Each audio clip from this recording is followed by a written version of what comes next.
asin duminatong na ang oras na kamo magkakawarara lambang saro as sa iyang padudumanan asin babayaan nindo ako na daing kaiba. Alagad ako danay na may kaiba, ulita nama uya sa uya. Ang mga bagay na ini sinabi ko sa indo, anganing ulis ako, magkaiba kamo ni katuhinungan. Sa kinakban, magkakaiba kamo ni karasaan. Alagad magsarig kamo, talinaog ko na ang kinakban.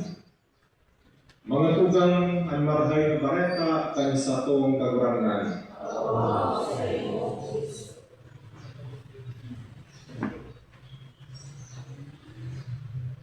Diyos marhay na aga sa lugabos mga tugang. Sa Ebanghelyo na sa tuyang nganin ninyo, ang kagurangan naging onesto sa pagpahayag sa iyang mga disipulos.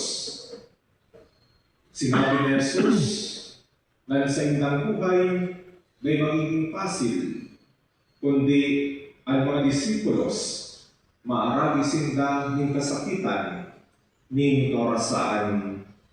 Sinabi ni Jesus sa ibabong kinakban, magkakaiba kamo ng karasaan, alagad papusuka ang sa indong buot, ulit tadinaog ko na ang kinakban. Mga tugang, si Jesus, dahil nagad siya nagtaram, na kung kita masunod sa iya, na kung kita magiging disipulo niya, na dahil na kita magkatangis, dahil siya nagsabi, na dahil na kita magkakahila. Ang pagsunod kay Jesus, dahil kita ginitibok exempted sa mga problema sa buhay, sa mga kasakitan. Si Jesus mismo nga naka-experiensya ng rejection, naka-experiensya siya ng kasakitan, ng pagtataksil, pinasukog si Jesus, ipinato sa krus. Kaya ang sinabi ni Jesus na sa ibabang pinakban, magkakaiba kamo ng karasaan, sinasabi niya sana kung ano ang katotohanan dapit sa buhay kang tao. Asin niya to ang bagay na iyan. Kadakol sa tuya, nag-aagi ni kadipisilan sa buhay, pinansyal man na problema. O kaya iba, may problema sa pamilya. Di nakakasnaraputan, di nakakasararo, nag-iiwan. O iba sa tuya, iyaon sa kamunduan, iyaon sa depresyon. O iba sa tuya, iguling kaiwan. Manlaylain. Ang sa tuyang inaatubang na problema sa buhay, idagdag pa dyan ang krisis, idagdag pa dyan ang paglakop ng fake news, idagdag pa dyan ang makay na serbisyo ng gobyerno. Maski nga ni ang mga marhay na tao, maski ang mga dayupot na tao sa kagurangan, maski ang mga naghihinguan na bumibling karahayan, naka-experiensya, nag-aagiman ng kasakitan sa buhay. Minsan, mahapot kita kagurangan at nangyayari ni sa kuya. Maski ako naghihinuwa na makinuyog-kuyog sa imo. Maski wala akong inaapakan na tao. Maski ako nagiging karahayan na nangyayari mangyayari ni sa kuya. Alagad sa ngunyan mga tugang at kagurangan minapagirundong sa kuya na sa ibabaw ni kinakban, maagi kita ni karasaan. Kulit ang kinakban, makuman perfecto, nabubuhay kita sa imperfect world. Alagad, bako ini ang katapusan kan mensahe.